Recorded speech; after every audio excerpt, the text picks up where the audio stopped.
Hello my dear students, सुनना। एक बार एक शिक्षक एक बच्चों को एक पाठ सुनाने के लिए बच्चा उठा, पढ़ना शुरू किया। जैसे ही 2 पंक्ति पढ़ा, शिक्षक बोले सिट डाउन। लड़का घबरा गया। थोड़ा देर रुक करके फिर से वह पढ़ना शुरू किया। शिक्षक फिर बोले सिट डाउन। लड़का डर गया और बैठ गया। फिर शिक्षक ने दूसरे बच्चों को कहा, अरे तुम सुनाओ, उठो। दूसरा लड़का पढ़ना शुरू किया। जैसे भी वो 2 पंक्ति पढ़ा, फिर शिक्षक बोले सिट डाउन। लड़का रुका नहीं, पढ़ते रहा। फिर बोले सिट डाउन। लड़का रुका नहीं, पढ़ते रहा। फिर बोले सिट डाउन। लड़का रुका नहीं, पढ़ते रहा। जब तक वो पूरा पढ़ नहीं लिया तब तक बैठा नहीं। पूरा जब पढ़ लिया तब शिक्षक बोले, अरे यार तुमने कमाल कर दिया। तो पहला बच्चा वो बोलता है, सर हम भी तो सही पढ़ रहे थे, हम कहां गलत पढ़ रहे थे। शिक्षक बोले हमने तो नहीं बोला, तुम्हारे पढ़ने और इसके पढ़ने में अंतर है। अंतर क्या था कि तुम्हें अपने पर खुद भरोसा नहीं था और इसके खुद के पढ़ने पर भरोसा था। इसके खुद के पढ़ने पर भरोसा था। अर्थात आप जब अच्छे काम कर रहे हो ना, तो खुद पर भरोसा रखिए। दुनिया क्या बोल रहा है उससे मतलब नहीं रखिए, खुद ब खुद आगे बढ़ेंगे। अर्थात दुनिया तो ऐसे ही आपको सिट डाउन करने के लिए कहेगा, लेकिन अपने आप के भरोसा रखिएगा, आगे बढ़ते चलिएगा। तो चलते हैं हम लोग। आज पढ़ेंगे class 12th history lesson number 10, उपनिवेशवाद और देहात। इसका पार्ट 1 हमने पहले कल दिया था। आज पार्ट 2 हम लोग देंगे। अर्थात आपने अगर हमारा पहला वीडियो नहीं देखा है तो आप सबसे पहले हमारे चैनल पर जाइए और पार्ट 1 को देखिए, उसको समझिए, तब आपको पूर्णतः समझ में आएगी कि पार्ट 1 में हमने क्या क्या बताया था। चलते हैं, थोड़ा सा हम बता दें कि हमने कल पढ़ा था कि भारत पर अंग्रेजों के शासन किस तरह से स्थापित हुए, इसके पीछे क्या कारण थे। सबसे पहले हमने बताया कि भारत में 1498 ईस्वी में विदेशी कंपनियां पुर्तगाल का आगमन हुआ। उसके बाद धीरे धीरे स्पेन, फ्रांस, इंग्लैंड सारे देश बारी बारी से आए और सारे देशों के बीच में प्रतिद्वंद्विता थी और इन प्रतिद्वंद्विता के बीच इंग्लैंड सबसे आगे बढ़ गया। इंग्लैंड जब आगे बढ़ा तो इंग्लैंड भारत के व्यापार पर एक अधिकार प्राप्त कर लिया। अब उसे अधिक से अधिक कर देना पड़ता था। भारत में तब व्यापार करती थी और भारत की राजनीतिक व्यवस्था अच्छी नहीं थी। छीट-फूट घटना होने लगी थी, लड़ाइयां होने लगी थी, जिसके कारण अंग्रेजों ने सोचा क्यों नहीं भारत पर अपना अधिकार कर लिया जाए, ताकि यहां से सस्ते में कच्चा माल खरीदा जाएगा और ऊंचे दर पर अपना माल बेचा जाएगा और हमें कर देने की भी जरूरत नहीं होगी। जब हमारा शासन भारत पर होगा तो हमें टैक्स देने की जरूरत नहीं होगी, कर मुक्त व्यापार करेंगे। और इसकी शुरुआत उसने सबसे पहले प्लासी के मैदान में 1757 में सिराजदौला को हराकर बंगाल पर अपनी शासन स्थापित की। व्यापार पर उसने एक अधिकार प्राप्त कर लिया। जब व्यापार उसका फैल गया, शहरों पर जब उसका अधिकार हुआ, तब उसका ध्यान गांव की तरफ गया। आखिर गांव की तरफ, किसानों की तरफ उसकी नजर क्यों गया, इसके पीछे क्या कारण थे, ये सब हम लोग पाठ में चर्चा करेंगे आज। दूसरा कारण, जब वह किसान की तरफ गया तो किसानों को नियंत्रित करने के लिए पिछले दिन में हमने देखा था कि उसने कई तरह के कर नियम लगाए, जिसमें हमने देखा अस्थाई बंदोबस्त, महालवारी प्रथा और रैयतवारी प्रथा उसने लगाया। इसके कुछ दूरगामी प्रभाव भी थे, कुछ अन्य प्रभाव भी थे, जिसका हमने अध्ययन किया था, यानी हमने बताया था उसके बारे में। आज पढ़ते हैं हम लोग अस्थाई बंदोबस्त के क्या परिणाम, यानी कि बंगाल में अंग्रेजों ने जो अस्थाई बंदोबस्त लगाई, इसके क्या परिणाम थे। अस्थाई बंदोबस्त का क्या मतलब था कि वहां जो जमींदार थे, जमींदारों को एक निश्चित रकम पर 10 वर्षों के लिए जमीन को दे दिया जाता था। यानी कि लॉर्ड कॉर्नवालिस जब यहाँ के वाइसराय थे तो उसने अंग्रेजी सरकार यानी इंग्लैंड की सरकार से आग्रह किया कि कुछ अस्थायी नियम बनाया जाए, क्योंकि बार बार नियम बनाने की जरूरत ना पड़े। तो वहां से जांच के बाद एक नियम पारित किया गया जिसका नाम रखा गया अस्थाई बंदोबस्त। इसमें क्या हुआ, देखिए नाम से ही पता चलता है, अस्थाई माने एक जैसा। जितने जमींदार थे उसको एक निश्चित राशि देने का प्रावधान रखा गया कि आप कर वसूलें या ना वसूलें, आपको क्या करना होगा कि एक निश्चित राशि देनी होगी। और ये हर साल नहीं बदलती थी, फसल के उत्पादन के साथ नहीं बदलती थी, ये 10 सालों के लिए एक बार निश्चित कर दिया गया। अस्थाई लगान 10 वर्षों के लिए निश्चित राशि, जमींदार के साथ समझौता हुआ और कई परिणाम हुए। इसके साथ कई परिणाम क्या क्या, तो अंग्रेजों को समय पर एक निश्चित राशि प्राप्त होने लगी, राजस्व की वृद्धि हुई। यानी इससे क्या होता था कि जो अंग्रेज थे उसको अब सोचने की जरूरत नहीं थी, एक निश्चित राशि उन्हें मिल जाती थी और कहीं आने जाने की जरूरत नहीं, उन्हें कर वसूलने की जरूरत नहीं, एक निश्चित राशि हर साल उसको जमींदारों की तरफ से मिल जाती थी। इस व्यवस्था में जो जमींदार से ली जाने वाली राशि निश्चित कर दिया गया था, परंतु किसानों से ली जाने वाली राशि निश्चित नहीं की गई थी। देखिए जमींदार, क्योंकि समझौता किससे हुआ था, जमींदारों से हुआ था, किसान से थोड़ी हुआ था। जमींदार से तो एक निश्चित राशि लेते थे, लेकिन किसान से निश्चित राशि नहीं था, किसान का कोई लिखित विवरण नहीं था। अब यहां पर फायदा क्या हुआ, जमींदारों को बहुत फायदा हुआ, किसान से वो ज्यादा से ज्यादा कर वसूलने लगे। जमींदार को देना पड़ता था कम, लेकिन किसान से वो लेते थे ज्यादा, और इससे किसान का क्या होने लगा, शोषण होने लगा, शोषण बढ़ गया। जमींदार का कर्मचारी जब किसान के पास, क्योंकि जमींदार भी कहां रहते थे, शहर में रहते थे, किसान कहां रहते थे, गांव में रहते थे। अब वो किसान के पास जब जाते थे कर वसूलने के लिए, जमींदार का जो आदमी अगर वो कर नहीं देता तो किसान के साथ हुआ क्या करता, अत्याचार करता, मारपीट करता। ऐसी स्थिति में किसान का मनोबल धीरे धीरे क्या नहीं होने लगा, टूटने लगा। अंग्रेज को कर वसूलने का जो खर्च है वो बंद हो गया, क्योंकि अब आदमी को, हमने क्या बताया कि कर्ज वसूलने के लिए अंग्रेज के आदमी जाते थे और वहां के जो लड़धर लोग होते थे, गांव के लोग, अंग्रेजों को मार करके भगा देते थे। तो अब उनको ये आदमी रखने की जरूरत ही नहीं, क्योंकि जमींदार को एक निश्चित राशि दे दिया गया कि भाई आपको इतना देना है, तो हमें अपने आदमी रखने की जरूरत क्या है। जमींदार खुद हमारी कोठी बने, अंग्रेजों की कोठी पर वह क्या करता था, जमा कर देता था। जमींदार को भी फायदा, जमींदार को भी एक निश्चित रकम ही देना पड़ता था। अगर जो जमींदार अच्छा होता, ईमानदार होता, तो वो अगर कर जमा कर रहा है तो ठीक है, नहीं करता तो वो नीलामी कर देता। अब ई जमींदार का जमीन नीलामी करके दूसरे जमींदार को दे दिया जाता, ईमानदार जमींदार को। अब वो जमींदार अपना उछल रहा है कर, तो अंग्रेज को दोनों तरफ से फायदा। अब नीलामी का पैसा उसको मिल गया। जैसे अब देखिए, हम जमींदार थे, अब हमारे पास 300 बीघा जमीन थी, नहीं, अब हम, हमारे जो कर लगाए गए हम दे नहीं रहे अंग्रेजों को, तो अंग्रेज हमारी जमीन को नीलामी किया। अब उसमें बहुत सारे जमींदार जुटे और हमारी 300 जो जमीन थी भी गांव, उस जमीन को कोई दूसरा जमींदार खरीद लिया। मान लीजिए सपोज एक अंदाज में ले लीजिए 5 लाख में, ये राशि किसको मिलता था, अंग्रेजों को मिलता था।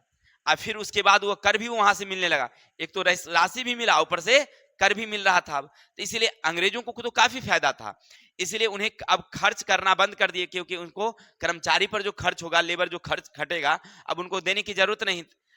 अब ऐसी स्थिति में किसान इधर गरीब होते जा रहे थे, आज जमींदार दिन प्रतिदिन और क्या हो रहे थे, मोटे होते जा रहे थे। क्योंकि देखिए अंग्रेज और जमींदार केवल कर वसूलते थे, कृषि के विकास के लिए कोई ध्यान नहीं देते थे।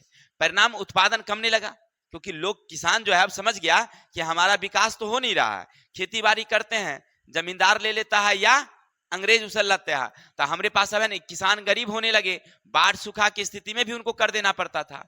ऐसी स्थिति में किसान खेती पर ध्यान देना बंद कर दिया, जिसके कारण उत्पादन क्या हो गई, कम हो गई। तो कुल मिलाकर आपने क्या समझा कि जो अस्थाई बंदोबस्त थे, इसमें किसान को काफी शोषण हुआ, जमींदार को काफी फायदा। अब जमींदार कर ज्यादा वसूलते, बड़ी बड़ी कोठी बंगला में रहते, बड़ा बड़ा मकान, बड़ा बड़ा भवन, नहीं, उनको खर्च भी कम करना पड़ता था।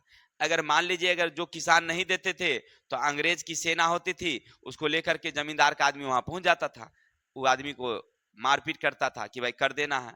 मजबूरी में लोग कर देते थे, नहीं तो जमीन जब्त कर ली जाती थी, नहीं, और जमींदारों को एक निश्चित ही राशि तो देनी थी। ऐसी स्थिति में जमींदार भी ठीक ठाक थे और अंग्रेज को भी लाभ था। शोषण किसका हुआ, किसानों का। चलिए, आपने पहला व्यवस्था क्या देखा, अस्थाई बंदोबस्त, इसमें भी शोषण किसान का।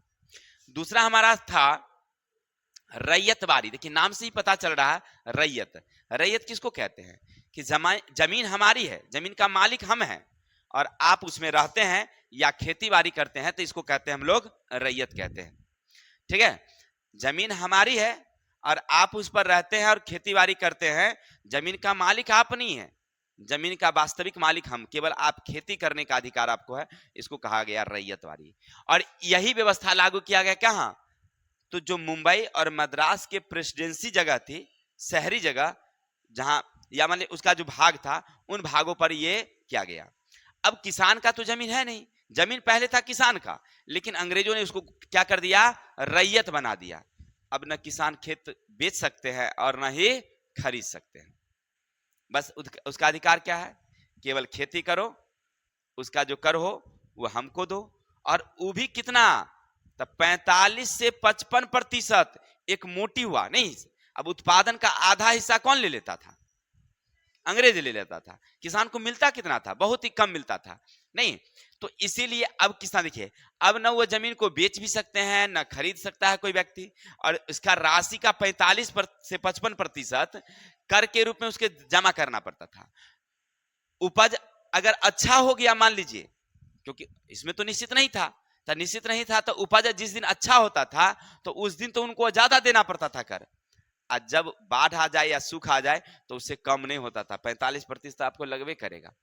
अब भाई, अब ऐसी स्थिति में क्या हुआ कि वो मजबूर हो गए। मजबूर क्या होंगे कि कर तो आप देना पड़ेगा, और नहीं दीजिएगा तो आपसे जमीन छीन करके और दूसरों को दे दिया जाएगा। अब आप करेंगे क्या। उस समय हमारी उद्योग धंधा चौपट हो चुकी थी, यानी भारत के जो शिल्प उद्योग थे, हाथ से बनने वाली चीजें थी, वो उद्योग बंद हो गया था। क्यों, क्योंकि अंग्रेजों ने नए नए मशीन लाए, मशीन से सामान बनता था तो वो सस्ता और सुंदर होता था। हाथ की जो बनती थी वस्तु सुंदर नहीं होती थी। अब मिट्टी के बर्तन और स्टील के बर्तन, तो किसका लोग उपयोग करेगा, स्टील का बर्तन। मिट्टी का बर्तन फूटने का डर, खरीदे ठीक है सस्ता में मिल जाता था, लेकिन वह बार बार टूटता फूटता था। इसीलिए लोग ज्यादा करके किसका उपयोग करने लगे, मशीन से बनी हुई चीजों का उपयोग करने लगे। हाथ का सामान बिकता नहीं था तो लोग मजदूरी भी नहीं करते थे। उद्योग हमारे यहाँ जो था वो भी बंद हो रहा था। तो अब लोग करे तो करे क्या, खाने पीने के लिए कोई तो उपाय करना होगा ना, तो खेत को बचाना हुआ जरूरी समझा। अब ऐसी स्थिति में क्या करते थे, वो कर लेते थे, कर्ज लेते थे। किसे, अपने महाजनों से। अब महाजन का कर्ज भी क्या बहुत बड़ा होता था, माने सस्ते दरों पर वो कर्ज भी नहीं पाते थे। अर्थात किसानों की स्थिति दिन प्रतिदिन क्या हो गई, दयनीय होने लगी। अब इसका असंतोष फैल गया पूरे देश में। क्या हो गया, किसानों की स्थिति क्या हो गई, दयनीय जब होने लगी, तो इनके मन में धीरे धीरे क्या फैलने लगा, असंतोष, अविश्वास फैल गया, जिसके कारण वो लोग खेती से विश्वास टूट गया, ध्यान देना छोड़ दिए। खेती में कोई ज्यादा मेहनत करके अब खेती नहीं करते थे। यानी कि आपने चाहे जो भी व्यवस्था लगाई, अंग्रेजों का जो मूल उद्देश्य था, चाहे वो रैयतवारी हो, महालवारी हो या अस्थाई बंदोबस्त हो, इसमें क्या व्यवस्था थी, किसानों का शोषण करो, ज्यादा से ज्यादा कर वसूलो, और ताकि राजस्व वृद्धि हो। क्लियर, मतलब अंग्रेजों का राजस्व क्या हो, बढ़े, इसलिए उसने ज्यादा से ज्यादा कर वसूलने का फैसला कर लिया। और उसने हर तरह से नियम बदल करके, माने एक क्षेत्र में एक नियम नहीं, अलग अलग, जैसे कहीं रैयतवारी तो कहीं महालवारी तो कहीं अस्थाई बंदोबस्त। एक ही भारत में 3 तरह के नियम, और कहीं से 55%, कहीं से जो भी था आधा हिस्सा। अभी महालवारी में क्या था, आधा आधा हिस्सा मिलता था, यानी कुल मिलाकर के समझिए जो भी था उसको 50% कमोबेश उनको कर में देना पड़ता था। अब ऐसी स्थिति में किसानों को कुछ बच नहीं रहा था, इसलिए किसान न खेती पर ध्यान देना छोड़ दिए, उत्पादन धीरे धीरे क्या होने लगा, कमने लगा। सबसे बड़ी बात क्या हुआ कि उस समय लोग अनाज की खेती करते थे, लेकिन अब अंग्रेज औद्योगिक खेती करवाने लगे, यानी कि तंबाकू की खेती, कपास की खेती, गन्ना की खेती, चाय की खेती, क्योंकि इससे उनको ज्यादा लाभ मिलता था। अब गेहूं चावल से क्या मिलने का है भाई, गेहूं चावल से क्या मिलने का, बहुत कम उनको लाभ होता था। अब वो क्या करते थे, क्योंकि अंग्रेजों का व्यापार तो बहुत सारे देशों में था, अंग्रेजों का व्यापार बहुत सारे देशों में था, तो वो क्या करते थे कि भारत में उत्पादन करवाते, जैसे गन्ना, कपास, और यहां से गन्ना और कपास को सस्ते दरों में खरीदते, क्योंकि यहाँ तो उसकी बिक्री थी नहीं। अब आप गन्ना की खेती करेंगे तो खा भी तो नहीं सकते है ना, यहाँ का लोग खरीद भी तो नहीं सकता, क्या करेगा गन्ना लेकर के, तो अंग्रेज उसको सस्ता में खरीदता। क्या आप उत्पादन किए हैं तो क्या करिएगा, कुछ तो जो ही मूल्य आवे ना, अब उसको बेचना पड़ेगा, तो कौन खरीदता, अंग्रेज।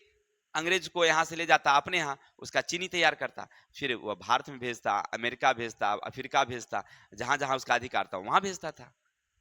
अब कपास खेती कर दी है, ठीक है, तो अब उसका जो उत्पादन हुआ तो कोई यहाँ के लोग तो नहीं खरीद सकते, गेहूं के लोग तो यहाँ खरीद सकते थे, गेहूं उत्पादन यहाँ खरीद सकते, मकई का उत्पादन हुआ तो यहाँ के लोग खरीद सकते थे खाने के लिए, लेकिन कपास क्या करेंगे हम खरीद के, हमको क्या जरूरत है, नहीं। तो अंग्रेज उसको मनमाने ढंग से खरीदता, नील का खेती हुआ, उसका उत्पादन हुआ तो मनमाने ढंग से खरीदता। अब वो उत्पादन को अंग्रेज यहां से ले जाता विदेश और वहां उसका सामान तैयार करता और उसको ऊंचे दरों पर बेचता, यानी अपने लाभ के लिए उसने ये सब खेती करना बंद करवा दिया। किन चीज का, जो खाद्यान्न का था, और नकदी फसलों के उत्पादन पर उसने विशेष जोर दिया। ठीक है, अब चलते हैं अंग्रेजों के नए राजस्व व्यवस्था लागू करने के क्या कारण थे। हम बता रहे थे आपको कि अंग्रेजों ने हमारे देशों में ये जो नई राजस्व व्यवस्था लागू की, इसके पीछे क्या वजह हो सकती थी। तो इसका मेन वजह क्या था समझिएगा, कि धीरे धीरे क्या हुआ, जनसंख्या बढ़ने लगी, नहीं अब बढ़ने लगी तो अंग्रेज यानी इंग्लैंड जो था औद्योगिक देश बन गया, तो विदेशों के देश से लोग काम करने के लिए वहां बहुत जाने लगे, बहुत सारे लोग जाने लगे। तो अब जनसंख्या वहां बढ़ गया, कहाँ, इंग्लैंड में। वहां इंग्लैंड में जैसे जनसंख्या बढ़ा था, सब लोगों को क्या चाहिए, भोजन, खाद्यान्न, और खाद्यान्न का वहां कम था कि कीमत क्या हो गई, उसकी वृद्धि होगी। अब खाद्यान्न की वृद्धि होगी तो अब उसको तो पैसा चाहिए ना अंग्रेजों को, तो वो खाद्यान्न कहां से आएगा, इंग्लैंड में उतना उत्पादन होता नहीं था। तो अब सोचा कि भारत में तो शहर में था पहले, तो उसने सोचा कि चलो गांव की तरफ रुख करते हैं और गांव में खेती होती है, वहां से हम लोगों को अनाज मिल जाएगा, वहां से कर मिल जाएगा। देखिए अनाज की कीमत में वृद्धि होने के कारण उसने गांव की ओर, शहर से कहां आया, गांव। वो तो आया था पहले किसके लिए, व्यापार करने के लिए, उसका मेन उद्देश्य था व्यापार करो। चलो ठीक है, भारत पर अधिकार किया तो वह यहां से कच्चा माल खरीदता और व्यापार मालों को बेचता था, तो शहर की तरफ था। लेकिन गांव की तरफ वो टैक्स लगाने के पीछे क्या जिम कारण था, इसका कारण था कि अनाज की कीमत में क्या हुई, उस समय काफी वृद्धि हुई, और जब कीमत में वृद्धि हुई तो उसने सोचा कि अनाज कहां से मिलेगा हमको, गांव से, किसानों से, तो किसान की ओर उसने रुख किया।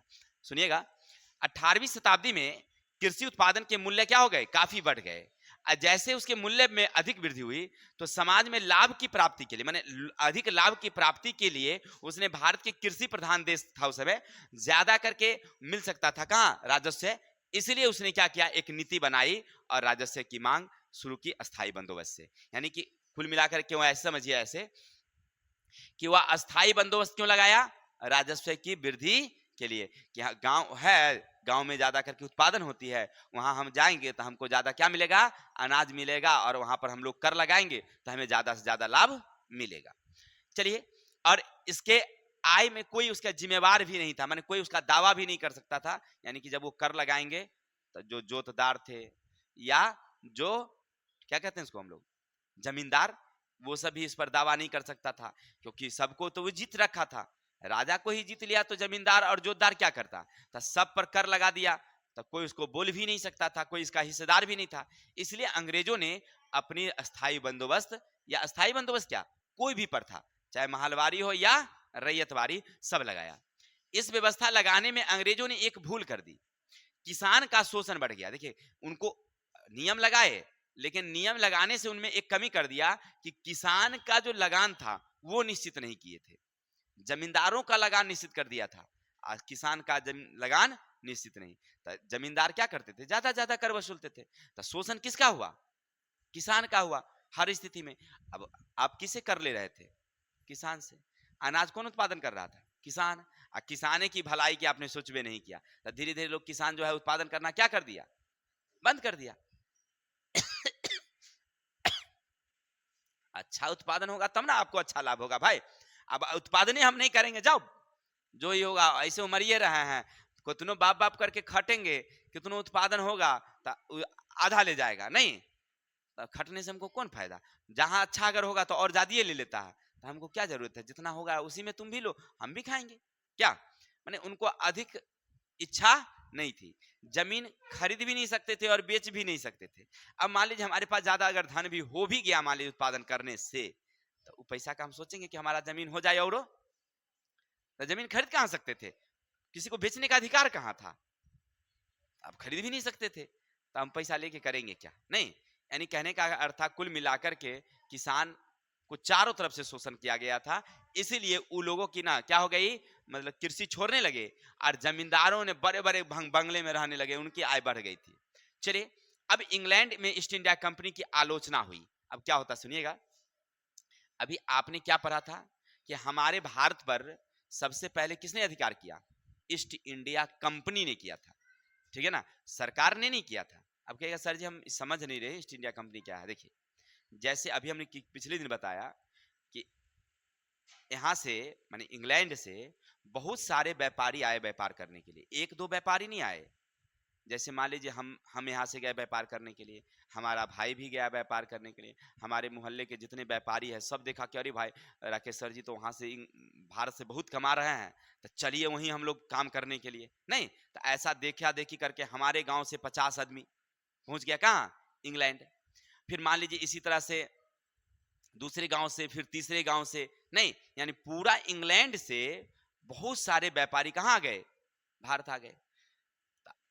पहले तो कई देश आए, कौन कौन? पुर्तगाल, फ्रांस, नहीं स्पेन, इंग्लैंड। तो इस सब के बीच में प्रतिद्वंदता हुई, तब प्रतिद्वंदता के क्षेत्र में सब हार गया, जीत गया कौन? इंग्लैंड।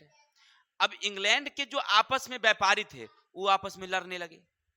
अब वही गन्ने का एक बंडल, क्या इंग्लैंड का एक व्यापारी अगर कीमत लगाता 10 रुपया, तो दूसरा व्यापारी उसी को लगा देता है कि 11 रुपया में हम खरीदेंगे, तब आपको कोई देगा?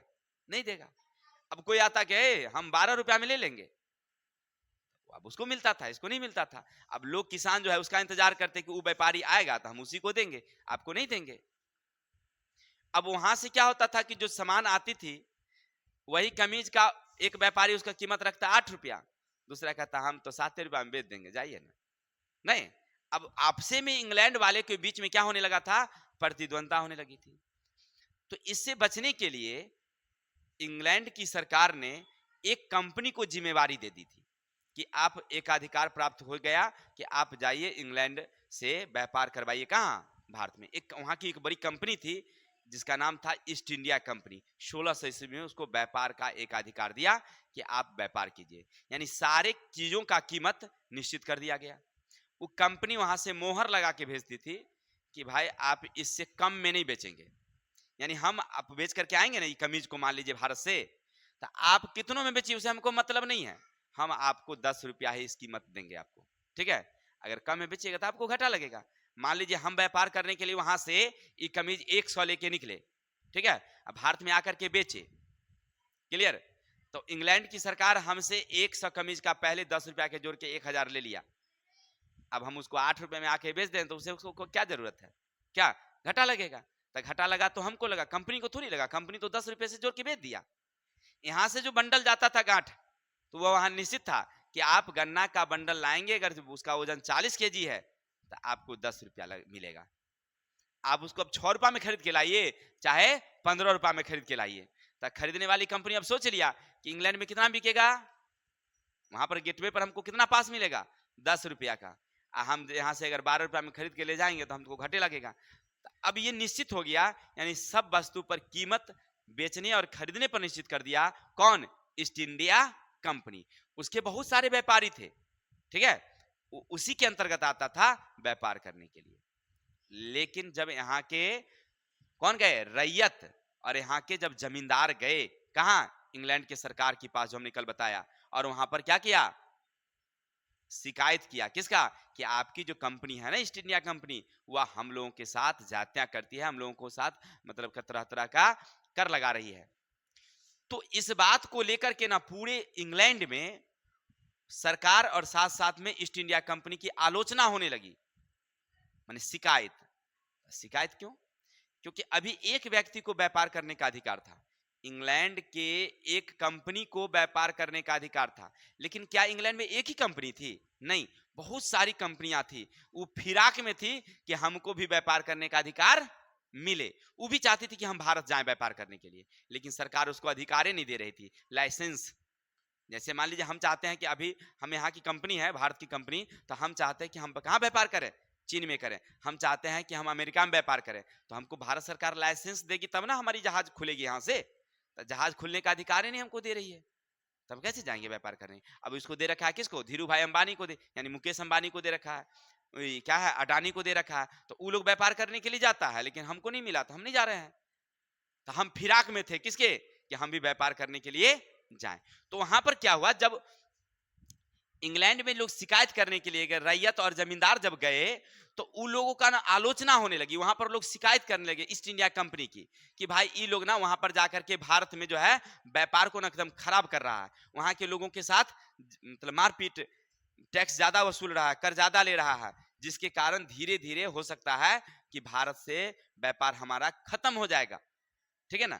कुछ शिकायत कंपनी कर लिया, कौन, जो कंपनी चाहती थी कि हम भी व्यापार करने जाएं, है ना। देखिए, भारत और चीन में ईस्ट इंडिया कंपनी का व्यापार कर रही थी और जमींदारों के साथ अच्छा सलूक नहीं अपनाया। जमींदार अर्जियां लेकर इंग्लैंड के प्रधानमंत्री के पास गए और बाद में इंग्लैंड में इसका विरोध बढ़ गया, क्योंकि इंग्लैंड की सरकार ईस्ट इंडिया कंपनी को व्यापार करने का अधिकार दे रखा था और बहुत सी कंपनी भी व्यापार करना चाहती थी। वो चाहती थी कि हम भारत जाएं, व्यापार करें।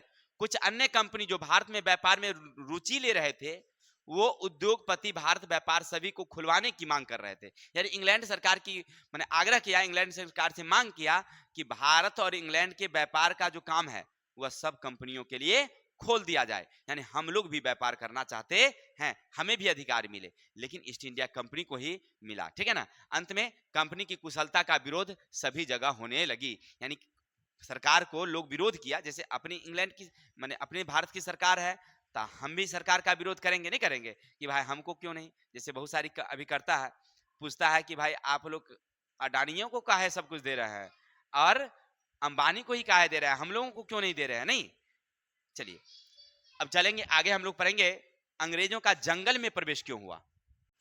सुनिएगा, अब अंग्रेजों का प्रवेश जंगल की तरफ हुआ। जंगल के पीछे क्या कारण था। पहले तो आपने क्या देखा कि वह शहर से कहाँ आया, गांव। किस कारण, क्योंकि जब खदाने की कीमत वृद्धि हुई, अपने राजस्व को बढ़ाने के उद्देश्य से कि भाई शहर से जो तो कमा ही रहे हैं, अब तनका गांवों से कमा लेते हैं, नहीं कमा लेते हैं। अब उसका ध्यान जंगल की तरफ गया। इसके पीछे क्या कारण था, तो इसके पीछे कारण था कि उस समय क्या था कि रेल का आविष्कार हो चुका था और रेल की पटरियों के लिए जो स्लीपर था वह कहां से मिलता था, तो भारत के जो लकड़ियां थी काफी मजबूत थी। इसके अलावे जो जहाज का निर्माण होता था, वो जहाज की जो लकड़ियां थी वो भारत से, क्योंकि भारत की लकड़ियां ना काफी मजबूत होती थी, इसीलिए वो सोचा कि यहीं से मिला। अब जब जंगल की तरफ गया तो भाई देखा कि यहाँ तो एक तीसरे कहानी चल रहा है। क्या, तो जंगल के जो लोग हैं, जंगली लोग, आदिवासी समाज के लोग, वो झूम खेती कर रहे हैं, जंगल में ही रहते हैं, इमली के पेड़ के नीचे घर बनाते हैं, आम के पेड़ के छांव के नीचे रहते हैं, जंगल से जंगली जानवरों का शिकार करते हैं, कंदमूल प्राप्त करते हैं और खाते हैं, और थोड़ी मोड़ी खेती भी करते हैं। और जंगल को जोतते नहीं थे, वो जमीन को जोतते नहीं थे, क्योंकि वो जमीन को ना अपनी मां समझते थे, इसलिए जमीन की जुताई भी नहीं करते थे आदिवासी समाज। तो जंगल की कटाई कर दिए, पूरा जंगल घना रहता था, कट गया, पूरा जला दिए, राख हो गया। अब उसी राख पर ही क्या करते थे, वो अनाज छीट देते थे, बीज हो गया खेती। 2-4 साल ऐसे खेती करते थे, धीरे धीरे राख खत्म हो गया, जमीन मजबूत हो गई, खेती होना बंद, तब वो छोड़ करके दूसरी जगह चले जाते। अब इस झूम खेती से क्या होता कि धीरे धीरे जंगल कटते जा रहा था। अंग्रेजवा को चिंता सता दिया, अरे वाह ये सब तो जंगल कटिए जाएगा, तो हम लोग लेंगे क्या, ऐसा करो रोक लगाओ। तो वन अधिनियम पारित कर दिया, रोक लगा दिया। अब इससे क्या होता सुनिएगा, जंगली लोग समूह में रहते थे, जो जंगली लोग थे वह क्या रहते थे, समूह में रहते थे, और पेड़ की छाया में वे घर बनाते थे, और वहीं जंगल में अपनी जमीन, अपनी पूरे जंगल को अपनी जमीन मानते थे, कहते कि पूरा जंगल हमारा है, क्योंकि वो एक साथ में रहते थे। माने ये नहीं था कि ये इतना दूर हमारा है उतना दूर तुम्हारा है, वो सब मिलिए की खेती करते थे, सब उत्पादन हुआ सब मिलिए के लेते थे, ठीक है ना। इसलिए पूरा जंगल उन्हीं का था। जंगल में शिकार करना और झूम खेती करना उनका काम था। और उनका जो कबीला होता था, माने जो समूह, जितने जंगली लोग एक साथ में रहते थे, जैसे मान लीजिए मुंडा जाति, कोल जाति, संथाल, चेरो, जो भी था, माझी, तो उस जाति के अगर 500 लोग घर मतलब व्यक्ति थे या 1000 लोग थे, उस सब का एगो प्रधान होता था, उसको कहा जाता था कबीला। समूह को कबीला और उसके प्रधान को मुखिया कहा जाता था। मुखिया का क्या काम? तो उस कबीला के लोग जब आपस में किसी कारण से झगड़ते थे तो उसको शांत करना, मनाना, नहीं झगड़ा को सुलझाना, ये लोग आपस में सहयोग के साथ रहते थे। अभी हमने क्या बताया कि सब लोग मिलकर खेती करते थे। जंगल काटना है तो सब लोग गए जंगल काट रहे हैं, ठीक है ना। फिर खेती कर रहे हैं तो सब लोग कर रहे हैं। ऐसा नहीं कि वो कर रहा है हम नहीं करेंगे, हम कर रहे हैं तो वो नहीं करेगा, ऐसी बातें नहीं थी, आपस में सहयोग से। लेकिन इसी में पेड़ की कटाई रोकने के उद्देश्य से जंगल में अंग्रेजों ने प्रवेश कर गया। इसका परिणाम जंगल के बारे में उन्हें अधिक जानकारी मिली। जंगल में वह जानकारी मिला कि अरे जंगल की कटाई हो रही है तो जंगल को रोको, कटाई को रोको। और इसके बाद वहां पर कुछ लोग कृषि कर रहे थे, उस पर भी उसने कर लगा दिया कि वहां कृषि में कर है तो यहाँ भी कृषि में कर होना चाहिए। और कुछ लोग जो आदिवासी समाज के लोग थे वो शिल्प का उपयोग करते थे, महिलाएं ना कुछ कुछ बनाती थी चीजें, तो उस पर भी उसने कर लगा दिया कि अब यहां से भी कुछ फायदा हमको होगा। तो जंगल में प्रवेश करके पहाड़ी लोग, आदिवासी समाज के लोग, मैंने इससे क्या हुआ, आदिवासियों में असंतोष हो गया, क्योंकि वो लोग समझ रहे थे कि खेती करना नहीं हमारा है, जमीन की जुताई करनी नहीं है, जंगल में काट करके ही खेती कर सकते हैं। और जब जंगल की कटाई रुक गई तो अब वो खाएंगे कहां से? तो अब विकल्प हो गया उनके साथ खेती करना था जहां कटा हुआ जमीन है था। इससे आदिवासी समाजों में असंतोष की भावना फैल गई। अंग्रेजों के खिलाफ विरोध ही लोग काम करना शुरू कर दिए, ठीक है ना। कई जगह तो विद्रोह भी हुआ, जिसमें आपने सुना होगा मुंडा विद्रोह, संथाल विद्रोह, कोल विद्रोह, तमार विद्रोह, नहीं, इत्यादि इत्यादि। अब उसने पहाड़ी नीति क्या लगाई, सुनिएगा। 1770 में अंग्रेज आदिवासियों को पूर्ण नियंत्रण करने के लिए मुखिया को निश्चित भत्ता देना शुरू किया। सोचा कि सब आदिवासी को अलग अलग नियंत्रण करना संभव नहीं है, तो सीधा पहले कहां पहुंचता है, उस कबीला के मुखिया के पास, और मुखिया को कहता कि देखो हम तुमको एक अच्छा वेतन देंगे। अरे तुम तो ऐसे मुखिया ना है वहां का जी, तो हम तुमको अच्छा वेतन देंगे और तू सब लोगों को नियंत्रित करो। नियंत्रित करने का मतलब कि हम जो कहेंगे उस हिसाब से उसको खेती करवाओ, उससे कर वसूलो और कर वसूल कर हमको दो। जैसे पीछे हमने जमींदार की स्थिति देखा, तो कबीला में वो मुखिया को जमींदार समझिए।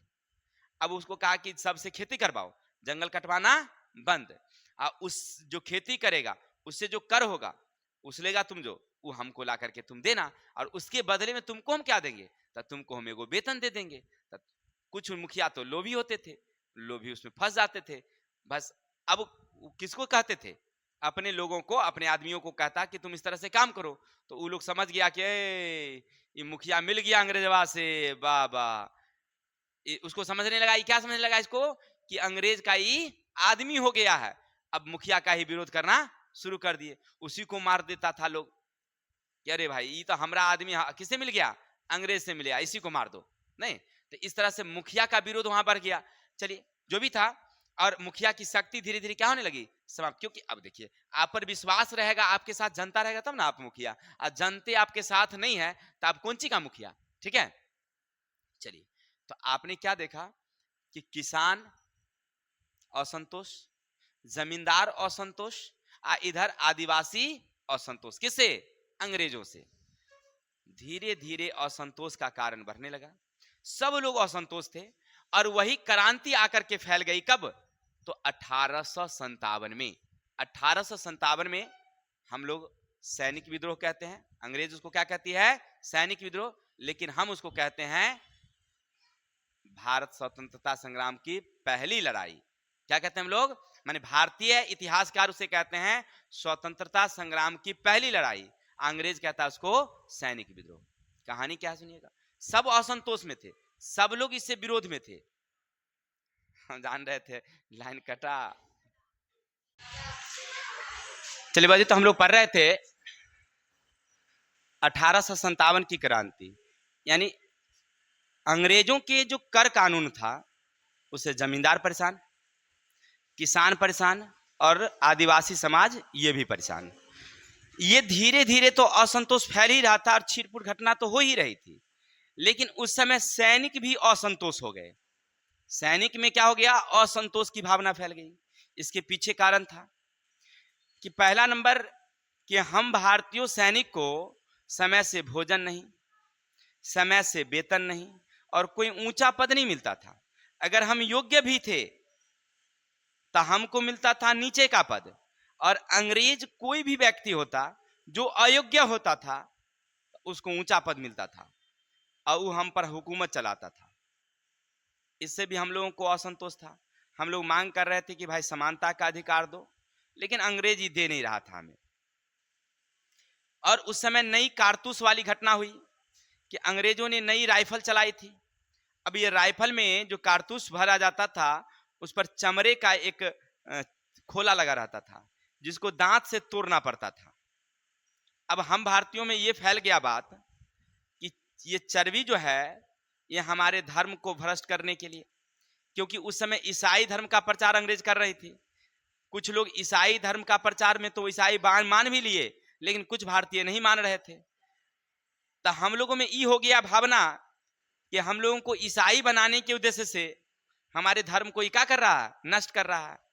जो हिंदू हैं उसके जो कारतूस दिए जाते हैं वो गाय के चर्बी का बना हुआ, और जो मुस्लिम है उसको सुअर के चर्बी का कारतूस दिया जाता है, और दांत से काटेंगे तो हमारा धर्म क्या हो जाएगा, नष्ट हो जाएगा।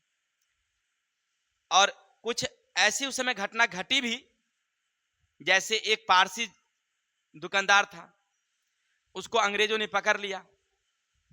बेचारे मनाए लेकिन वो माने नहीं अंग्रेज वाले। तब पारसी कहा अच्छा ठीक है तो रुको, तो हम तनका तोरा अभी उपाय कर देते हैं, दवाई लगा देते हैं। वो गया और भारतीय कुछ सेना को कह दिया, अरे यार तू लोग कहाँ रहते हो, तू लोग को गाय का चर्बी का वो लगा रहा थी कारतूस में, चलो कारतूस कहाँ बनता है दिखा देते हैं। वहां ले गया छिपा करके उसको और दिखा दिया। देखा बहुत सारी गाय का चर्बी पड़ा हुआ है, गाय खला हुआ है, सुअर खला हुआ है। वो जब देख करके आया तो उसको विश्वास हो गया, अरे बाप रे ठीक है बात कह रहा था ये। नहीं, एक बार एक बगही पर गोली लदी हुई, पहले जो डलिया ने जिसको आज के हिसाब से डाला कहते हैं, वो डाला पर टमटम पर लोड करके गोली आ रहा था, और उसका चक्का खुल जाता है, गोली छिड़िया जाता है, वही कारतूस। और वहां पर कुत्ता था, कुत्ता गोली लेकर नोच नोच के खाने लगता है। एक ब्राह्मण देखता है, जो पंडित जी थे वो देखते हैं, अरे बाप रे भाई ठीक है कि इसमें चमड़ी लगा हुआ, रे बात सही है कह रहा है। नहीं, इस तरह से घटना धीरे धीरे आग पकड़ ली। मंगल पांडे नामक एक जो मेरठ छावनी का रहने वाला था, वह कारतूस छोड़ने से इनकार कर दिया, क्रांति फैल गई। इसमें जितने देसी राजा थे और साथ में जो जमींदार थे, जिसमें आपने सुना होगा हमारे देश के जमींदार कौन थे, बाबूवीर कुंवर सिंह, वो राजा थोड़ी थे, वो जमींदार थे वो, ठीक है ना। आरा जगदीशपुर के वो जमींदार थे ना। वो सब लोग लड़े थे, ठीक है। लड़ाई काफी भयानक हुई, लेकिन अंग्रेजों के पास सूचना के साधन, यातायात के साधन, ये सब था। और सबसे बड़ी बात, हम लोग घटना जो लड़े थे वो एक संगठित रूप से नहीं लड़े थे, एक साथ नहीं लड़े। यानी बिहार में पहले हुआ, उत्तर प्रदेश में 5 दिन बाद हुआ, दिल्ली में 10 दिन बाद हुआ, तो अंग्रेजों को सुविधा हो गया दबाने में, है ना।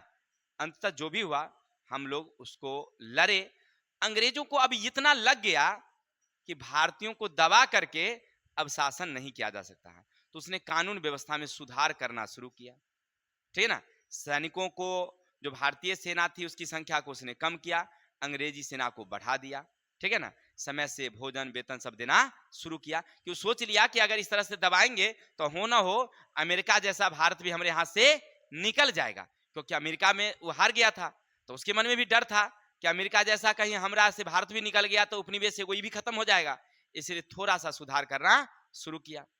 पहाड़ी लोग यानी आदिवासी समाज के लोग भी उसका विरोध कर रहे थे, वो भी लोग लड़े थे उस क्रांति में। तो उसने एक जांच समिति बनाई जिसका नाम था दक्कन दंगा आयोग। क्या नाम रखा उसने, दक्कन दंगा आयोग। कि भाई अब वहां पर अंग्रेजों ने कहा कि पहले तो ये पता लगाओ कि आखिर क्रांति हुई क्यों, लोग भड़के क्यों। तो दक्कन दंगा आयोग के जो समिति के लोग थे वो आए, गांव में आए, पहाड़ी इलाका में गए यानी कि आदिवासी समाज के पास, और पता लगाए। तो सब कुल मिलाकर के जब आंकड़ा तैयार हुआ तो उस आयोग में लिखा हुआ था कि लोगों में आयोग मतलब ये भावना भड़कने का कारण था, युद्ध लड़ने का कारण, मेन कारण कर में वृद्धि। हम लोग किसानों पर ज्यादा से ज्यादा कर लगा रहे थे, ज्यादा से ज्यादा कर वसूल रहे थे, और सब लोगों में क्या हो रहा था, असंतोष फैल रहा था, इसलिए क्रांति हुई। दक्कन आयोग ने ये बात बताई। देखिए, क्रांति के बाद देश में क्रांति के कारण का पता लगाने के लिए एक समिति बनाई गई जिसे दक्कन दंगा आयोग कहा गया। पता चला कि युद्ध में मेन कारण लगातार कर को बढ़ा करके कर वसूलने और कृषि के विकास पर कोई ध्यान नहीं दिया गया, जिससे उनके मन में आक्रोश की भावना बढ़ रही थी और यह क्रांति हुई। माने किसान या जो आदिवासी समाज थे उसके मन में क्या समझ में आ गया कि ई खाली कर्रे वसूलता है, खेती के विकास की ओर ध्यान, हम मर रहे हैं उसका उसका कोई ख्याल नहीं, साल में पहुंच जाता है टैक्स लेने के लिए, आवा तोरा टैक्स लिया देते हैं। आपको नहीं कह रहे हैं, वो अंग्रेजबा को वो लोग कह रहा था। तो चलते हैं, आज के लिए इतनी रहने देते हैं, कल हम लोग देखेंगे अगले पार्ट्स में, ठीक है। तब तक के लिए जय हिंद, जय भारत। हमारी वीडियो अच्छी लगी हो तो कमेंट, लाइक, सब्सक्राइब करेंगे, और आप कहाँ से देख रहे हैं वो थोड़ा सा कमेंट में लिख दीजिएगा अपनी जगह का नाम, तो हमारी भी तसल्ली हो जाएगी हमारी वीडियो यहाँ तक पहुँच गई है। तब तक के लिए जय हिंद।